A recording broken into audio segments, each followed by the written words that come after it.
Hello students, welcome to Global Knowledge Academy NEET Previous Year Question Solving Section. இந்த செக்ஷனில் நம்ம NEET 2025 question solve பண்ணிகிட்ருக்கோம். அந்த வகையில் கெமிஸ்ட்ரியில் ஒரு கொஷின் சால்வ் பண்ணலாம். இன்னைக்கான கொஷின் என்னென்னா, consider the following compounds KO2, H2O2 and H2SO4. The oxidation state of the underlined element in them are respectively. அதுக்கான ஆப்ஷன்ஸ் கொடுத்துருக்காங்க. கொஷினில் என்ன சொல்லியிருக்காங்கன்னா, கொடுத்துருக்க அந்த 3 காம்பவுண்டில் அண்டர்லைன் பண்ணியிருக்க எலமெண்ட்டோட ஆக்சிஜன் ஸ்டேட் என்னன்னு கேட்குறாங்க.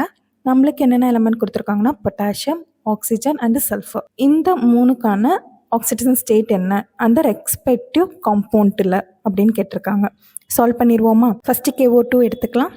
KO2ல கேக்கான ஆக்சிஜன் ஸ்டேட் கண்டுபிடிக்க சொல்லியிருக்காங்க. கேங்கிறது நம்ம பீரியாடிக் டேபிளில் குரூப் 1 எலமெண்ட். குரூப் 1னா ஆல்கலி மெட்டல், அதோட ஆக்சிஜன் ஸ்டேட் வந்து உங்களுக்கு +1. ஸோ கேவோட வேல்யூ வந்து +1. செகண்டு H2O2, இதில் ஆக்சிஜனோட ஆக்சிஜன் ஸ்டேட் கண்டுபிடிக்கணும். இது வந்து ஒரு பெராக்சைட் காம்பவுண்ட். இப்போது பெராக்சைட் காம்பவுண்ட்னா ஆக்சிஜனோட ஆக்சிடேஷன் ஸ்டேட் வந்து -1.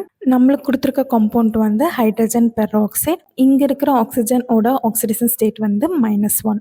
Next third compound H2SO4. இதில் சல்ஃபருக்கு கண்டுபிடிக்கணும்.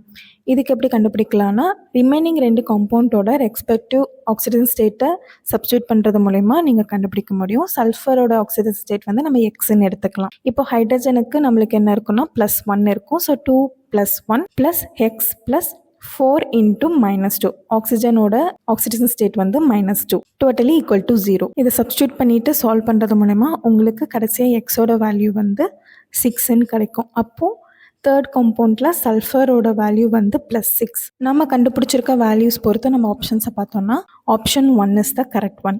ஸோ இது போல் வந்து நீங்கள் என்ன பண்ணலான்னா உங்களோட ஆக்சிடேஷன் ஸ்டேட்டை வந்து கண்டுபிடிக்கலாம். இந்த மாதிரி மோர் கொஷின் சால்விங் வீடியோஸை பார்க்கணுன்னா குளோபல் நாலேஜ் அகாடமி மறக்காமல் ஃபாலோ பண்ணி சப்ஸ்கிரைப் பண்ணிக்கோங்க. தேங்க்யூ.